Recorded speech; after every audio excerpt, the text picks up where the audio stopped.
Good morning.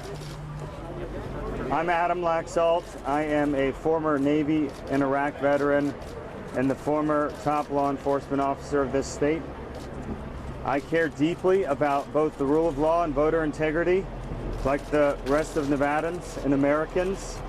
And we warned for the last few weeks that we could end up in a situation where Nevada decides the fate of the presidency. We warned that the Democrats changed this election system. They gave us mail-in ballots, and despite the fact that there are examples of thousands of ballots being mailed across this valley in trash cans in apartment buildings, people getting as many as 18 ballots to their homes, we knew these rolls were unclean, and we were told that signatures would save us from all fraud. But to date, we still have not been able to observe these signatures or meaningfully challenge a single mail-in ballot out of hundreds of thousands of casts. We firmly believe that there are many voters in this group of mail-in people that are not proper voters. In the last many days, we have received reports of many irregularities across the valley. We believe that there are dead voters that have been counted. We are also confident that there are thousands of people whose votes have been counted that have moved out of Clark County during the pandemic. Today, we have a voter, Jill Stokey, who was denied access to vote. She showed up to vote, and she was told someone had already cast her ballot, and she was denied the opportunity to vote. We are filing in federal district court here in Las Vegas. We're asking for emergency relief, a TRO, and injunctive relief. We're asking the judge due to all of these irregularities, to stop the counting of improper votes. Thank you. The courts in Nevada. Can you wait? Yeah, you know. Look, the reality is that transparency is not political. Sir, your name? Ballots are not automatically legal votes until they're checked. We are not being allowed to check. The Harry Reid machine recklessly threw ballots into the mail, and now we cannot check whether or not there are non-residents, which we have evidence, publicly available evidence, that you all in the media should be also looking at.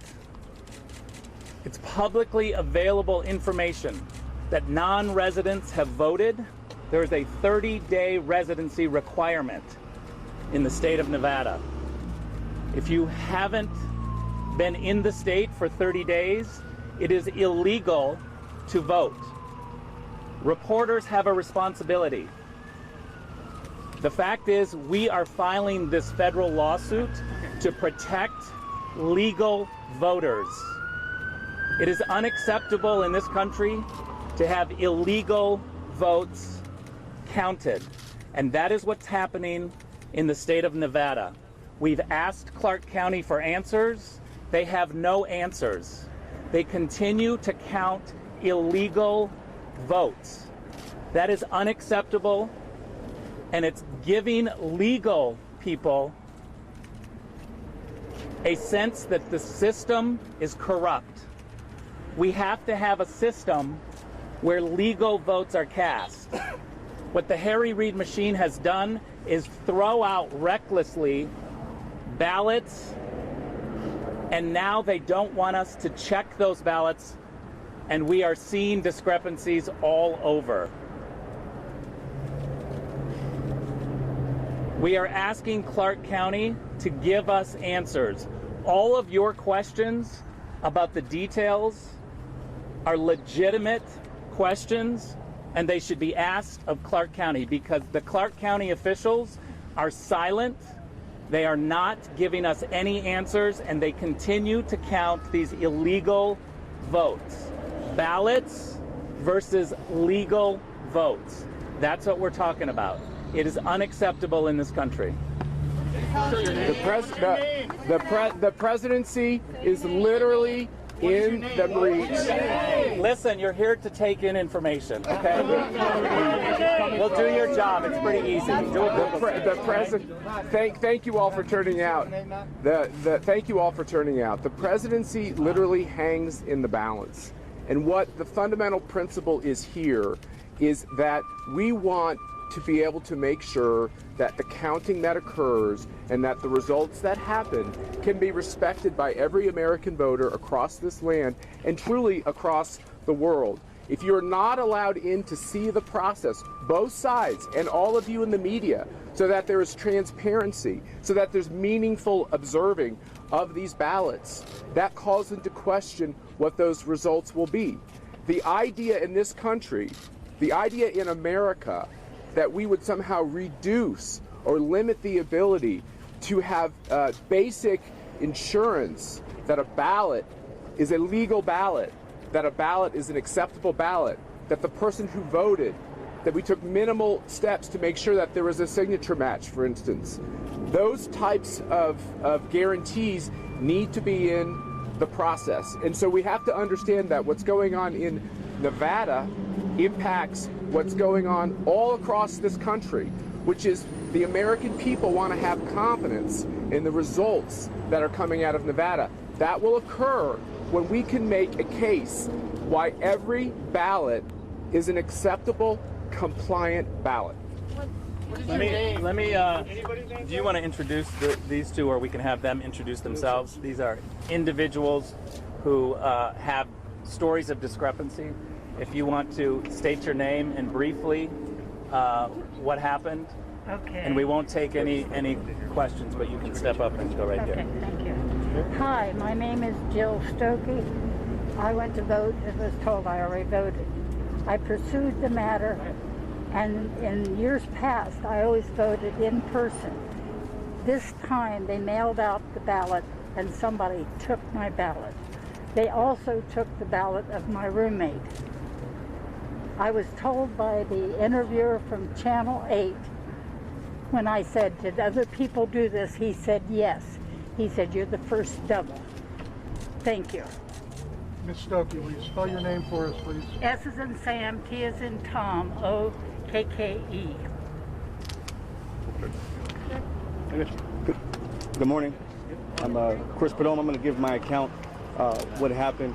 I was here, actually been here for quite a bit, and was here with members of the Trump campaign and came in a media capacity to obtain content information on election night, and unfortunately was stereotyped in that regard, and you can take for that what you may, and was not able to obtain any type of access by any means, and got a little bit, I guess you can say assertive or aggressive is the word, so to speak, and the question was asked at 1:30 in the morning, why are you here? And our response was, well, it's election night. That's why we're here, and you guys are obviously counting ballots. And it was unique because they said they had an hour and a half left of counting to do, and an official came out who was kind and asked us to sign documents, and a few moments later we were asked to leave. Well, I find it ironic we were asked to leave within 10 to 12 minutes when they said they had an hour and a half of counting left to do, and clearly that was an attack I think on any type of conservative media or any individual or entity that wanted to have access and cover. And we find it very unique that other outlets are able to have full access, but we were not given any type of access whatsoever.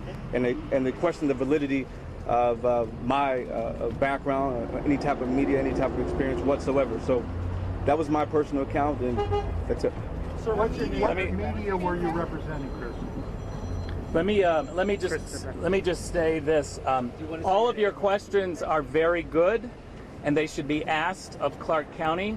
We don't have access to the information. They are not giving us access to the ballots.